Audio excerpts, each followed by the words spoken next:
Eu sou Lucas Maciel, advogado e professor, e aqui é o nosso canal em que a gente conversa sobre as atualidades do universo do direito.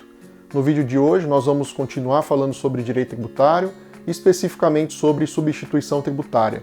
Mas antes da gente falar do vídeo de hoje, aproveite a oportunidade para se inscrever no nosso canal, ativa o sininho, compartilha com os amigos aquilo que nós já publicamos. E também, se quiser, pode sugerir novos temas. Pode rodar a vinheta, João.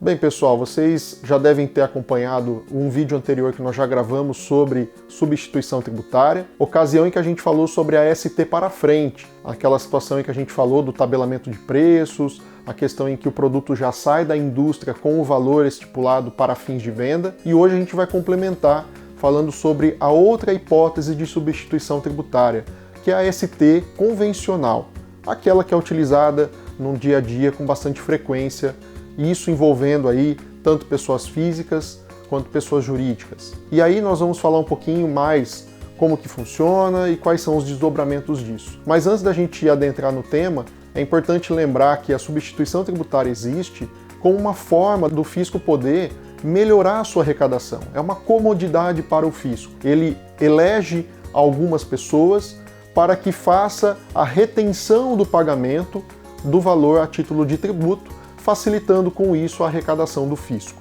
Por esse motivo, então, nós temos que entender que o fisco ele elege por lei algumas pessoas para serem as famosas substitutas, que serão aí efetivamente aquelas que vão pagar o tributo para o fisco. E quando a gente pensa em substituição tributária, a gente tem que sempre lembrar, fazendo uma analogia com o futebol, por exemplo, que a substituição ocorre quando sai um jogador e entra outro no lugar. Nunca os dois ficam simultaneamente. A mesma coisa acontece aqui no direito tributário.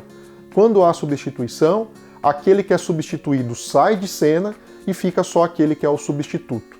Então, no caso aqui, a gente vai falar um pouquinho mais sobre a ST convencional, dando alguns exemplos para você também poder entender. Bem, então, como a gente já falou, a ST é uma forma de responsabilidade tributária para a comodidade do fisco.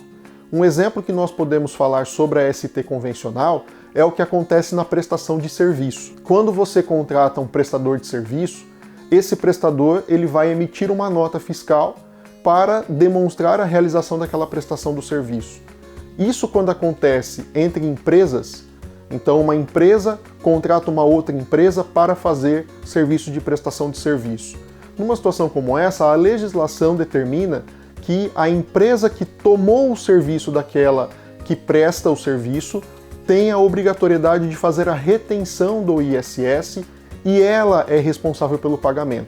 Fazendo um exemplo, imaginemos que uma empresa que realiza qualquer tipo de atividade contrata uma empresa para fazer a vigilância daquele local e faz isso por meio de uma empresa terceirizada. Todos os meses, quando a empresa tiver que fazer o pagamento, ela emite a nota fiscal para a empresa tomadora e a empresa tomadora é responsável por fazer o pagamento do ISS. Observe que quem realizou o fato gerador do ISS foi a empresa que prestou o serviço, a empresa de vigilância. Mas quem vai realizar o pagamento do ISS é a empresa tomadora. Isso é a substituição convencional. Então imagina que o serviço custa R$1.000, 5% sendo o ISS, o que vai acontecer na prática é que R$950 vai para os cofres da empresa que prestou o serviço e R$50 a empresa tomadora paga para o município. Dessa mesma forma acontece quando nós estamos diante de uma situação que envolve uma relação empregatícia. E nessa situação em que o empregado tem um rendimento que ultrapassa o mínimo, ocasião em que a empresa ela é obrigada a fazer a retenção na fonte do imposto de renda daquele empregado. Então, a empresa se torna substituta. Ela tem o dever de reter esse valor do salário do empregado e ela mesma paga aos cofres da União. E um último exemplo que a gente pode comentar aqui é com relação à contribuição previdenciária que incide sobre o empregado.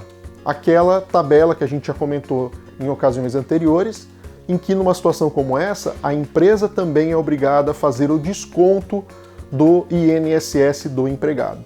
Todas essas hipóteses nós colocamos aí como exemplos de substituição convencional. O importante para a gente concluir o vídeo é dizer que, na hipótese do não pagamento por parte do substituto, ele será responsabilizado e o substituído nada sofrerá. Então, tem que ficar atento às empresas que têm essa obrigação, porque se elas não fizerem o pagamento, não fizerem a retenção, elas serão responsabilizadas. Inclusive na questão do INSS do empregado, configura inclusive crime de apropriação indébita previdenciária. Esse foi o vídeo de hoje. Qualquer dúvida, informação, estamos à disposição. Um abraço e até a próxima.